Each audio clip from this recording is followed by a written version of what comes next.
Continuamos con Mundialazo, esta serie de videos en las que hemos repasado el top 10 de varias de las grandes selecciones.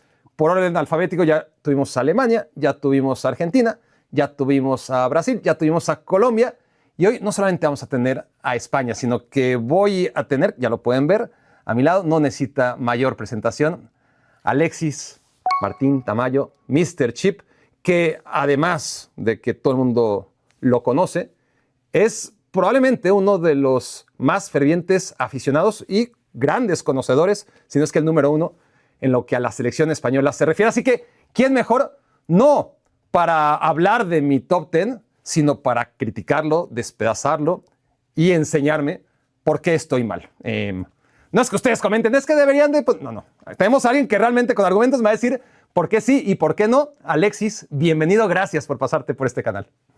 ¿Qué tal, Barak? Un placer y déjame lo primero, que ya te lo he hecho en privado, pero también gracias. Lo hago público, que te felicite por tu canal. Está muy cuidado, los vídeos son muy buenos, originales, están muy bien guionizados. La verdad que se nota el trabajo y la cantidad de horas y de tiempo que le dedicas. La edición es muy buena y realmente es un canal a copiar. De hecho, lo voy a hacer. Yo sé que no te paras en cualquier lado. Si estás aquí, engalanas esta casa y muchísimas gracias por tus comentarios, Alexis. Bueno, pues te compartiré mi lista. Tú tienes la tuya. No sé si en papel o en la cabeza. Seguramente no necesitas papel, ¿o sí? Ahí tienes. Bueno, muy bien. En como Messi, una servilleta donde firmaron a Messi. Donde están las cosas más importantes. Bueno, entonces yo te voy a decir mi jugador, tú me vas a decir por qué está muy arriba, por qué está muy abajo o por qué está justo donde tiene que estar, y pasamos al siguiente. La selección española no es fácil, porque antes de que ganara la Copa Mundial era mucho más fácil hablar de los 10 grandes. Ahora, solamente hablando de lo que pasó desde 2008 hasta la fecha, ya hay 10 jugadores, por lo menos, que es muy difícil sacarlos de la lista. Pero en fin, España existió mucho antes de la Euro 2008. Y España sigue existiendo, Alexis. Entonces, mi número 10 creo que puede ser controvertido, pero creo que tiene argumentos ya para considerarlo, aun cuando es un jugador en construcción. Rodrigo, Balón de Oro. Segundo Balón de Oro en la historia del fútbol español. Es un premio individual y no quiere decir que como Rodrigo lo ganó y Raúl no lo ganó, Rodrigo es mayor que Raúl, ¿no? Pero simplemente es un dato que engalana a Rodrigo en la historia de la selección española y del fútbol español en general. Y a nivel selección española, más allá de haber ganado la Champions League con el Manchester City, ya ganó una Eurocopa. Entonces, el hecho de ganar el Balón de Oro, de ser un grandísimo jugador, obviamente, y de haber ganado la Champions League, después de mucho pensar a quién meto, a quién saco, metí de panzazo a Rodri en el número 10 y espero que tú también lo tengas. Pues mira, yo tenía una lista previa de 15 nombres para luego quedarme con 10 y en esa lista de 15 ni siquiera está Rodrigo. Y te voy a explicar por qué. Rodrigo tiene una posición específica en la que ha habido grandísimos jugadores en la historia del fútbol español. La posición de mediocentro es una posición que puso de moda el Fútbol Club Barcelona. Es una posición en la que han brillado muchísimos futbolistas. Milla fue de los primeros que jugó en esa posición. Ahí estuvo también Guardiola. Ahí ha estado, por ejemplo, Marco Sena, que también ha tenido muchísimos éxitos, tanto con su club, con el Villarreal, como con la selección, aunque sea un jugador nacionalizado. Es como una posición muy emblemática en el fútbol español y yo he elegido a un jugador que ni siquiera he metido luego en el top 10, pero por lo menos he elegido al mejor jugador para mí en esa posición que sí me entra en un top. Que es el 9 en mío para es posible, Sergio es Busquets. Posible. Es Busquets, correcto. Pero yo a Busquets tampoco le meto entre los 10 primeros. Tampoco está. Y yo creí que la polémica iba a empezar en el número 8, porque ahí estoy consciente de que es una decisión muy impopular y que tú probablemente no vas a compartir. En el número 8, y esto no por demeritarlo, sino porque considero genuinamente que hay 7 jugadores españoles que han hecho más, que han sumado más restando menos, ¿no? Que no solo se trata de sumar, sino cuánto restas, ¿no? Sergio Ramos. Tremendo defensa central. Para mí el número 8. Tenemos que cerrar el vídeo entonces. Ya sabes, te adelanté que iba a ser polémico. No, si pones a Ramos el 8, tenemos que cerrar el vídeo. No. Mis argumentos, más allá de tratarse de uno de los mejores defensas centrales de la historia, por capacidad, por gol, por anticipación, por calidad con la pelota en los pies, por todo lo que ha ganado, por liderazgo, etcétera, etcétera, porque fue el mejor como lateral derecho, un tramo muy, muy breve de su carrera, porque como central acabó siendo el mejor, sino uno de los mejores. Para mí le resta mucho la cantidad de expulsiones, la cantidad de pájaras en los partidos, y no quiero esto que se convierta en todo lo que hacía mal Sergio Ramos, porque al final estoy hablando de que para mí, aún sabiendo que la gran mayoría lo tiene entre los 3 o 4 más grandes de la historia del fútbol español, para mí todas esas cosas, que creo que todo el mundo tenemos claro, la cantidad de rojas y la cantidad de veces que por distraído el Real Madrid sufrió, sobre todo en Liga, para mí no está al nivel de excelencia de los otros 7. Para mí es que Ramos es el 4º mejor central de la historia. Solamente por detrás de Maldini, de Baresi y de Pasarela. Uh-huh. Entonces, cuando tienes un top 4 de todos los tiempos, si te entra en el top 4 de todos los tiempos, no puede estar en el top 8 de una selección. O sea, no, top 8, no puede estar ahí. De una vez, jalo el número 7 para que el análisis lo hagas de los dos. A ver. Para mí, teniendo menos talento, evidentemente, con la pelota en los pies, pero siendo mucho más responsable, más rápido incluso, y Puyol. Mejor líder todavía, Carles Puyol. No estoy de acuerdo. ¿Puyol en qué lugar está en tu lista? Puyol en mi lista está el último. 10. El décimo. Sí. También te digo que no tengo un orden claro. Yo he señalado a 10 jugadores de esa lista de 15. Tengo claro los que estarían por arriba, tengo claro los que estarían por el medio, tengo claro los que estarían por abajo, pero a lo mejor no me hace mucho el 10, el 9, el 8, por ahí más o menos, ¿vale? Pero yo creo que Puyol ha significado mucho para el fútbol español, tanto para la selección como para su club, pero a Puyol le faltan muchas cosas para llegar a donde ha estado Sergio Ramos. Entre otras cosas, estamos hablando en el caso de Sergio Ramos de un central de más de 100 goles. Esto hay que analizarlo con calma, ¿eh? Piqué es un central de 60-70 goles. Puyol es un central de 20, 25, 30 Pero el que goles. le metió a Alemania, ¿cuánto vale? Muchísimo.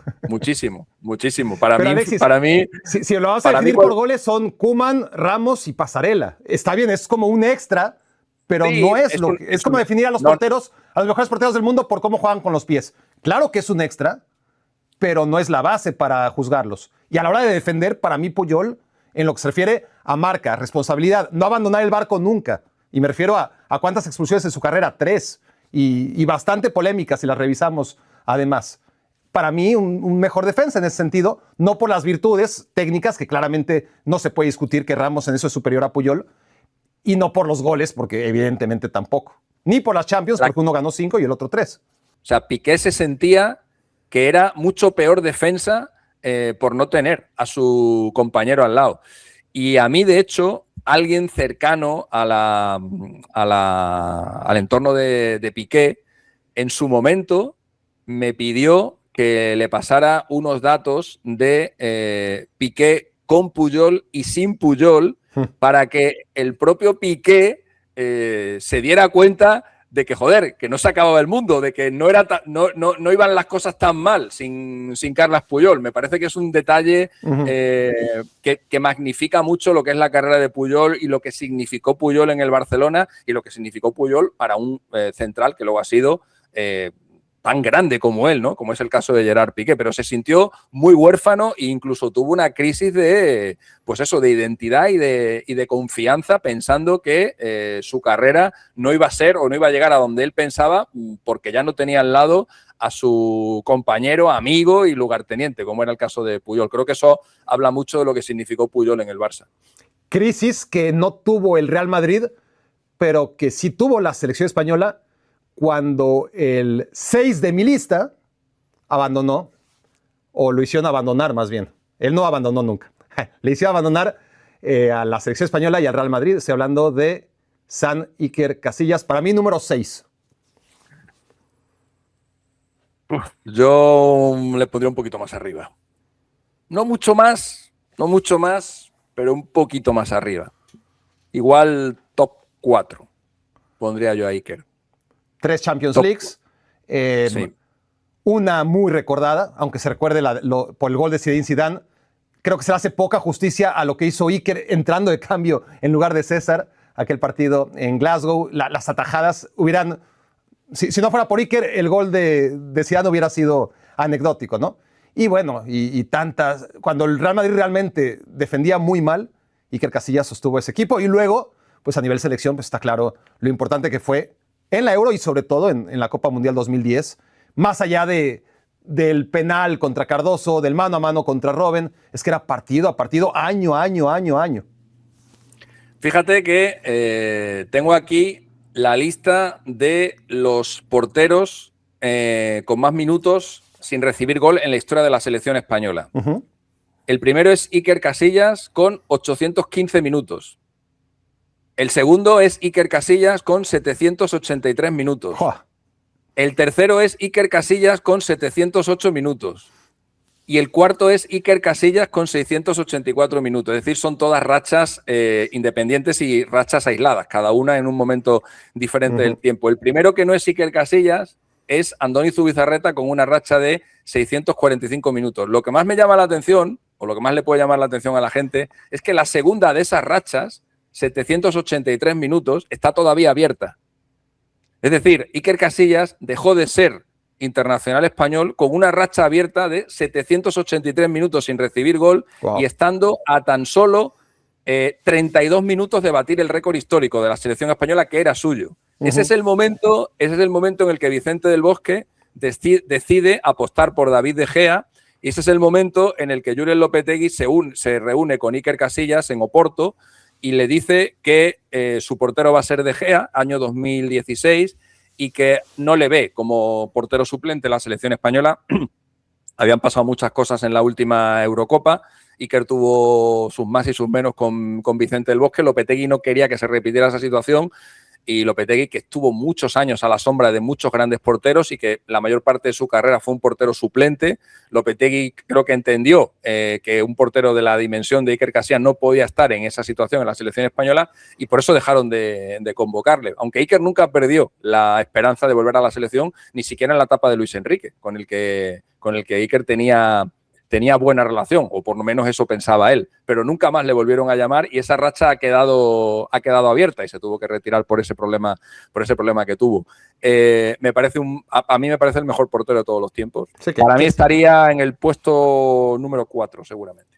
Que decíamos, ¿no? El Real Madrid, más allá de que tiene un lugar en la historia como el mejor de siempre, supo con Keylor y con Courtois, encontró la estabilidad que no ha tenido todavía la selección española tras Iker Casillas después de tantos años.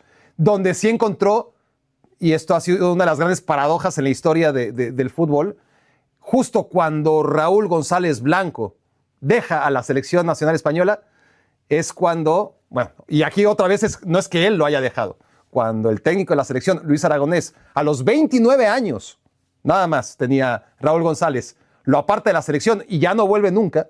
En ese momento de la historia, antes de que España ganara la Eurocopa, era seguramente el mejor de todos los tiempos o uno de los 3 mejores de todos los tiempos, Raúl, en la lista de cualquiera. Para mí es el 5. ¿Para ti? Para mí están entre los 10 primeros, pero no está tan alto. No está tan alto. Creo que a Raúl, le pasó lo que le ha pasado a tantos y tantos jugadores en la historia del fútbol de selecciones, ¿no? Que en el momento en el que ellos se retiran o son retirados, esa selección empieza a ganar títulos, ¿no? Mira, uno al que me estoy acordando ahora mismo, por ejemplo, al que le pasó fue a Mascherano, ¿no? Mascherano se comió una cantidad de finales perdidas tremenda con Argentina, y justo cuando Mascherano, no le estoy echando la culpa a Mascherano, obviamente, pero tuvo la mala suerte de que en el momento en el que Mascherano no está, Argentina empieza a ganarlo todo. Y eso es lo que le pasó exactamente a Raúl, que estuvo tirando del barco durante muchos años, Es un futbolista también de una importancia enorme en la historia de la selección española. Es el futbolista más importante de los años 90, pero con mucha diferencia respecto del segundo. También tuvo una enorme dimensión internacional durante muchísimos años, hasta que llegaron Messi y Cristiano. Fue el máximo goleador en la historia de la Copa de Europa y ha sido el estandarte y el máximo goleador del Real Madrid hasta que llegó Cristiano Ronaldo. Canterano también del Real Madrid. Creo que eso le da un valor adicional. Hay gente que eso no lo premia mucho, pero para mí sí que es importante el hecho de que un jugador que viene de la fábrica y que crece dentro del equipo llegue hasta la dimensión a la que llegó Raúl González Blanco.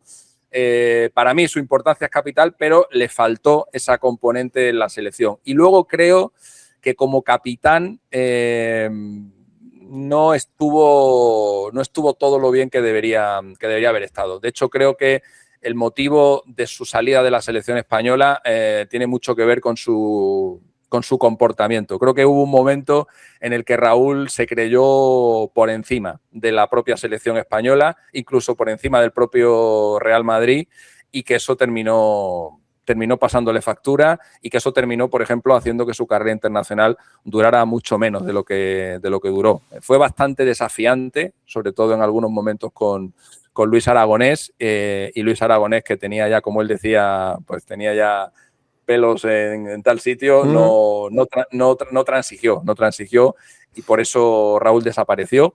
Y casualidad o no, a partir de ahí la selección española empezó a ganar muchas cosas, pero por ejemplo, para mí David Villa está más arriba que Raúl en su importancia en el fútbol español. Guaje Villa, que pues yo no lo puse ni siquiera en el top 10.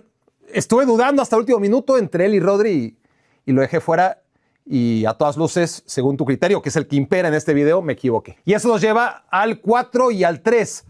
Dos futbolistas que llegaban a ser contemporáneos, diferentes épocas de todas formas. Tú me dirás, obviamente, con mucha más base si exageré, pero por lo que he leído, porque ni tú ni yo los vimos, pero el 4, y ni siquiera hay que leer, solamente hay que saber contar. El número 4, Paco Gento, con todo lo que ganó y lo importante que era para ese Real Madrid de Di Stéfano, Puskás y Gento.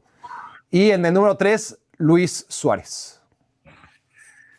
Bueno, son dos jugadores, están también en mi top 10. Son dos jugadores absolutamente capitales en la historia del fútbol español.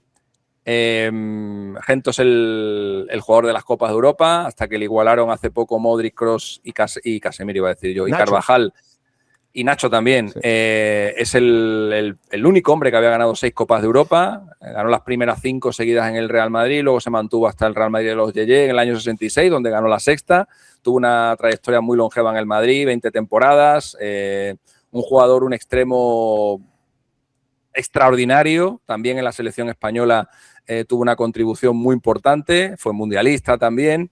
Y es un jugador que tiene que estar en la lista, más por es lo que te decía antes, más por lo que significa, más por su impacto en el momento y en la época en la que jugó, que por la calidad en sí que pudiera llegar a tener. Gento era un extremo, era habilidoso, pero era sobre todo un extremo muy rápido. Su principal característica era la velocidad. Cuenta Di Stéfano que muchas veces cuando Gento subía a la banda, Di Stéfano iba a su lado y llegaba un momento porque Gento no miraba hacia arriba, Gento solo miraba abajo, solo miraba el balón.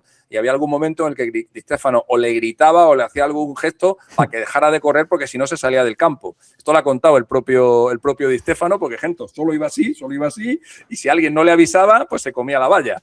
Era muy rápido y consiguió en ese Real Madrid que empieza a levantar el vuelo, porque el Real Madrid estuvo muchos años, estuvo 20 años sin ganar la Liga en España, y a partir de los años 50 se hace grande con la llegada de Di Stéfano. O sea, ha ganado 2 ligas en sus primeros 50. Evidentemente que el Madrid se funda en 1902 y la primera liga no se juega hasta el 31, pero de todas formas, en sus primeros 50 años de historia, había ganado 2 ligas.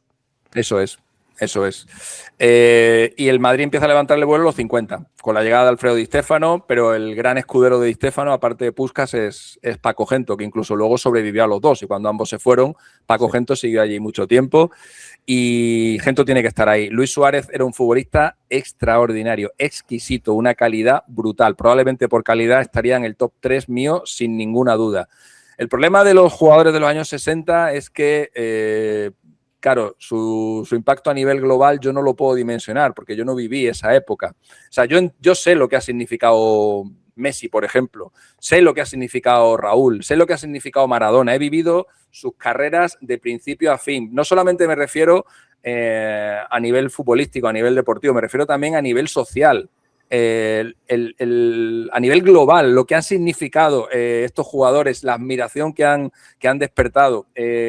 Me falta ese componente para jugadores de los años 60, para jugadores de los años 70. Yo empecé a ver fútbol a principios de los años 80 y por eso a lo mejor no puedo colocar a Gento o a Luis Suárez tan alto, pero si fuera por una cuestión de pura calidad, Luis Suárez estaría altísimo. Un jugador, el primer jugador de España que salió al extranjero, a un gran club del extranjero y triunfó de forma estrepitosa en el Inter, donde también ganó 2 Copas de Europa.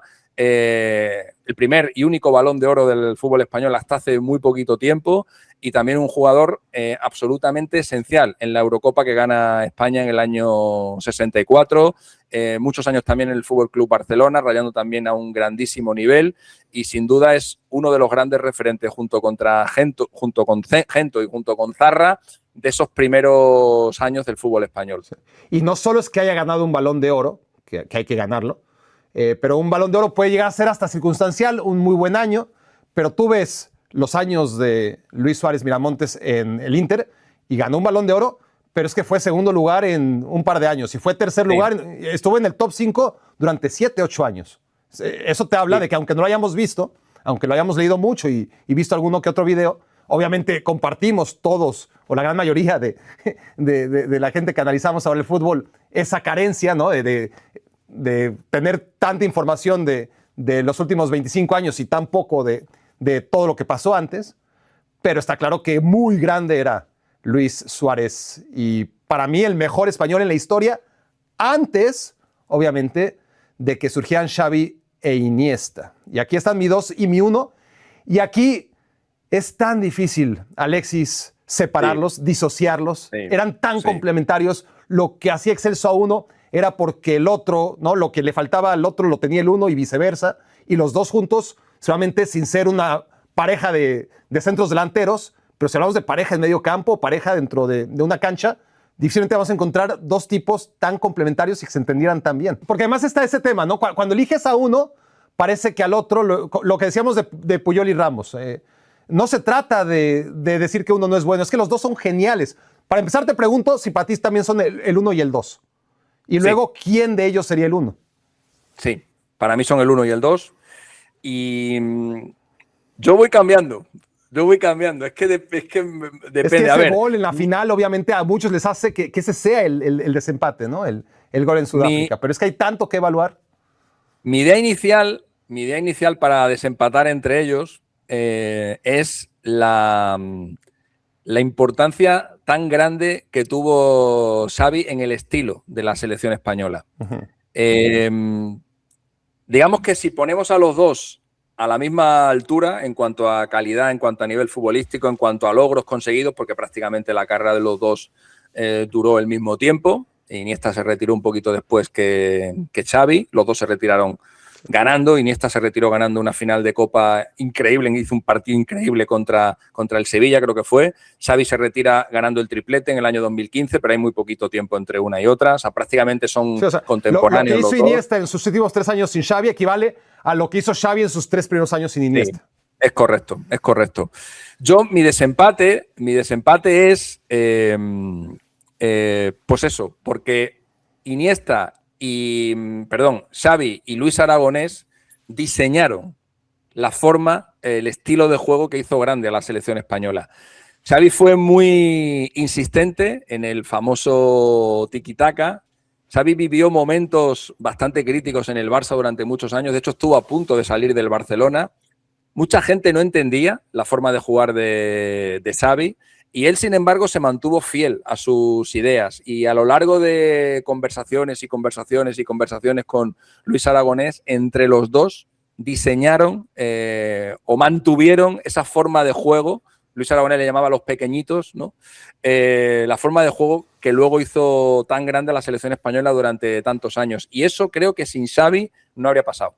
sin la insistencia de Xavi, sin esa persistencia que él tuvo a pesar de lo mal que lo había pasado con ese estilo de juego, porque durante muchos años Xavi estuvo en el Barça, que está 5 años sin ganar nada. Y ahí es cuando todo el Barça se tambalea y todos los jugadores de esa época se tambalean. De 2000 a 2005. Claro, estás tienes la mala suerte de debutar. Xavi debuta jugando una Supercopa de España contra el Mallorca, en la que marca, por cierto, pero le pilla toda esa mala época. De hecho, hay un momento en el que el Barça con Van Gaal está incluso más cerca del descenso que de la zona Champions, y ahí es cuando Van Gaal hace debutar a Puyol y a Iniesta, que debutan después que Xavi, pero Xavi se come toda la época horrible del Barça, porque cuando llegan Puyol y Iniesta, poco después aparece también por allí Messi, luego aparece Ronaldinho y aquel equipo empieza a funcionar y empieza a ganar de todo. Pero Xavi comió mucha mierda, que se suele decir, en esos primeros años, y él fue insistente en ese tema, y creo que eso es lo que hace para mí que, como concepto global, la importancia de Xavi en el fútbol español sea mayor que la de Iniesta. Lo que pasa que luego dices, pero es que Iniesta era tan único, hacía cosas tan increíbles. Sus propios compañeros te dicen que efectivamente que había veces que no entendían de dónde se sacaba un pase Iniesta, cómo había visto a aquel compañero, cómo predecía lo que iba a suceder 3-4 segundos antes de que pasara, y luego el aura angelical. Correcto. Ese feeling que tenía también, y ese saber estar en el momento oportuno. Recordemos, para mí, el gol más importante en la historia del Barcelona es el gol de Stamford Bridge. Sin duda alguna. El Barça ha ganado 5 Copas de Europa. Aquel gol no sirvió para ganar una Copa de Europa, pero sin ese gol ni cae la Copa de Europa, ni cae la Supercopa de Europa, ni cae el Mundial de Clubes, ni por tanto cae el primer sextete en la historia del fútbol. Y ese gol lo marca Iniesta. Ese gol en Stamford Bridge, a pesar de que el Barça ya había ganado la Champions del 92, a pesar de que ya había ganado el 2006, si el Barça pierde en Stamford Bridge, que venía de ganarle 6-2 al Madrid del Bernabéu, se desmorona seguramente y empezarían otra vez las dudas que siempre arrastraron al Barcelona, de que en la adversidad el Barça no puede, que el Barça necesita jugar magníficamente para ganar, porque esa había sido la historia del Barça, ¿no? Y sale ese partido en Chelsea, en cambio Chelsea, que el Barça lo juega realmente mal, que el Barça no tira prácticamente a portería, que el Barça merecidamente está fuera de la final de la Champions, a pesar de ser mucho mejor equipo que el Chelsea. Y Andrés Iniesta, con ese zapatazo, demuestra que el Barça también puede ganar de vez en cuando sin jugar bien, ¿no? Y a partir de ahí, claro, viene el triplete de 2009 y el triplete de 2011, el de 2015 y todo lo que ganó el Barcelona en el camino. Y la selección española también, porque claro, es una selección enorme, inigualable en cuanto a 2008, 2010, 2012, a ver quién logra hacer lo que hizo esa selección española. La máxima ganadora en la historia de las Eurocopas, y a la vez es una selección que nunca, salvo Brasil 50, tú me vas a corregir, ha estado siquiera, olvídate, en una final, en semifinales. Sí. A España nunca se le han dado bien las Copas del Mundo, nunca. Ha sido un país, de hecho es el país que tiene más Eurocopas, pero las Copas del Mundo le pasa todo lo contrario que Croacia. Croacia es una selección que no brilla en las Eurocopas, sin embargo las Copas del Mundo se le dan de maravilla. O a Francia, que también le pasa algo similar, ¿no? A España tiene alergia, y de hecho esas semifinales que tú hablabas realmente ni siquiera fueron unas semifinales como tal. Era una fase final de 4 equipos que ni siquiera lo puedes considerar como una semifinal, porque además el primer día ya Brasil te había metido 6-1 y te habías quedado fuera de cualquier historia, ¿no? Pero sí, mira, de lo de Xavi, por ejemplo, yo recuerdo el partido en el que peor lo he pasado en mi vida, claramente, que fue la final de Sudáfrica. Los únicos momentos de calma que yo tenía era cuando Xavi tenía el balón. Y de hecho, yo se lo decía a los que estaban allí, tranquilos que la tiene Xavi, tranquilos que la tiene Xavi. Era como el único momento de respiro, de calma que tenía, porque sabía que no la perdía. Sabía que Xavi no la perdía, sabía que siempre le iba a dar la salida correcta a la pelota, y es un jugador, pues eso, que te transmite calma, que te transmite relax, que te transmite tranquilidad, y eso es lo que él también creo que transmitía a sus compañeros. Que elija a la gente, elija al que quiera, al que más le guste. A mí me gustan los dos muchísimo. Sí, lo que está claro es que no solamente cambiaron la historia de la selección española y del Barcelona, no solamente hicieron que su selección española y su Barcelona fueran los mejores de siempre, sino que una vez retirados, no solamente dejaron un listón que ya nadie iba a alcanzar, sino más bien dejaron un nivel de excelencia al que podremos debatir si esta selección española algún día se va a acercar. Ya ganó una Eurocopa, veremos cómo le va a estar en esta Copa Mundial, pero más allá de que Xavi y Iniesta ya no están ahí, están presentes en la excelencia que persigue la selección española y el Barcelona. Y sí, este Barça de Gavi, Pedri y compañía probablemente no va a llegar al nivel de aquel Barcelona, pero tiene que acercarse por lo menos. Y vaya que este Barça de Hansi Flick por momentos parece acercarse a un Barça que parece inalcanzable. Y ya veremos si esta España que tanto lució en la Eurocopa, sin Xavi y sin Iniesta, pero con futbolistas que son sus herederos y que no habían sido posibles en ese nivel, no de calidad, sino de confianza, porque calidad siempre ha habido en el futbolista español. El tema es la confianza, ¿no? Ese paradigma que rompieron Xavi y Iniesta, junto, obviamente, con Busquets y con Xavi Alonso y con Puyol y con Ramos, y ese es el gran legado, ¿no? No solamente lo que hicieron en ese momento, sino la herencia que dejaron por los siglos de los siglos. Es que fíjate qué centro del campo tenía España, ¿eh? 2 mediocentros, uno era Busquets y el otro era Xavi Alonso, Xavi y Iniesta. O sea, tú fíjate qué cuadrado tenía ahí la selección española, una cosa increíble. Y David Silva esperando en la banca. Bueno, es que esto es lo que te iba a decir, que yo tenía en mi top 10 a David Silva, al que no hemos nombrado. Para mí David Silva está en el top 10 histórico del fútbol español. Es el centrocampista con más goles en la historia de la selección española. Ha brillado y es el mejor jugador de la historia del Manchester City. Elegido por los propios aficionados del Manchester City, y también es un futbolista con una calidad extraordinaria. O sea, David Silva también ha brillado en muchísimos equipos en el fútbol español, sobre todo en el Valencia, y se me quedan fuera de la lista, aunque también los quiero nombrar, a Fernando Hierro, a Iríbar, a Telmo Zarra y a Jesús Navas. Jesús Navas, que también ha tenido una trayectoria extraordinaria en el fútbol inglés y en el fútbol español, y que es el jugador con más títulos en la historia de la selección española, y es otro futbolista también con esa doble vertiente como futbolista, pero también como persona humana, un ser humano extraordinario. Yo valoro mucho esas cosas, cómo son dentro, pero también cómo son fuera del terreno de juego, y en eso también Jesús Navas ha sido siempre muy destacado, y siempre los compañeros que han estado con él, que ha sido capitán también muchas veces, muchos años del Sevilla y de la selección, así lo afirman. Creo que faltaron, obviamente siempre van a faltar, pero no sobró nadie, eso seguro. Alexis, tienes un canal de YouTube también, ¿no? Sí. Tenemos canal de YouTube, no lo cuido tanto como tú. ¿Mr. Chip 2010 también? Ahí estamos, igual. Yo tampoco soy muy original en ese sentido. ¿Y cuando ganen la Copa en 2026 vas a cambiar o ya no se puede? No, yo creo que eso ya va a ser la primera, ¿no? Yo creo que es para siempre, ¿no? Como la primera no hay ninguna, ¿no? Eso dicen, ¿no? Pues que esta sea la primera, pero que haya una segunda tan buena como esta, nos dio. Estoy seguro, estoy hablando por todos, pero empiezo por mí. Muchísimo gusto recibirte en este canal. Y pues nos veremos seguramente después de la próxima Copa Mundial. Esta casa está abierta para ti, Mr. Chip. Muchas gracias por venir. Bueno, voy a estar ahora por allí, a ver si tenemos oportunidad y nos vemos. Voy a estar. Qué bueno que me avisas todo en el vivo. Por Miami. Por Miami estaré. Y luego, claro, para la cobertura. Sí, sí. Y luego la última semana iremos a Nueva York, pero seguramente algún momento habrá, ¿no? En Nueva York nos veremos. Pues ya está. Allí nos vemos seguro 100%. Y si no, me acerco allí al España-Uruguay, que se va a jugar en México, y allí pues también podemos. Ahí no vas a faltar, eso no tengo la menor duda. Gracias, Alexis. Venga, Brack. Chao. Abrazo.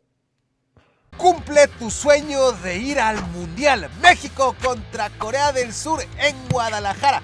Cortesía de este canal para sus miembros. Hazte miembro, participa en el sorteo y prepárate para cantar el himno en el estadio. Para que no te pierdas de nada, sígueme en el canal de difusión en WhatsApp. Escanea el código o ingresa desde el link en la descripción. Está quedando batería. Pues córrele. ¿O no? Sí, señor. Estamos empatados todavía, ¿no? Se mamón. Acaba de humillarnos, su mamaldino. Sin querer. La polaca fue tu primer beso. Las opciones son Ajá. 3, Ajá. 7 Ajá. o más de 10. ¿Estamos hablando en tu vida o en este año? Estamos un poquito a oscuras, pero el nivel de este video justifica que la iluminación no sea la más adecuada. Envejecer. Envejecer. Correcto. Y ahí vas, ¿eh? Yo uno realmente no le quiero ¿Quién te derrumbe. gustaría que se muera? No.